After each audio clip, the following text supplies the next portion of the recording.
What's your PBBS. name? DPBS teacher ka ba? Okay, hi. What's your name? Gladys. We have a question for you. What's one practical habit you can apply to increase Jesus in your life? For me, I need to take a pause. Take a pause. Yeah, kasi as a busy person, parang I'm too bombarded with a lot of things. It's hard to focus on God's presence kapag masyado occupied yung mind. So I have to take a pause and talagang allot time to worship, to pray, to meditate on God's word. Yung mga basic things.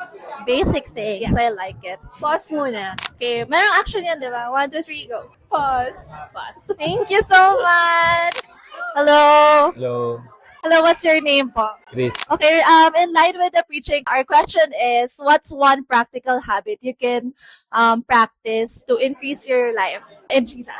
So always acknowledge God sa lahat ng ginagawa mo. Kasi sabi nga dun sa verse na share ni Pastor, He must increase and I must decrease. Yes. So we have to make sure na lahat ng ginagawa natin, it's not for our own benefit only, but also things that will give glory to God.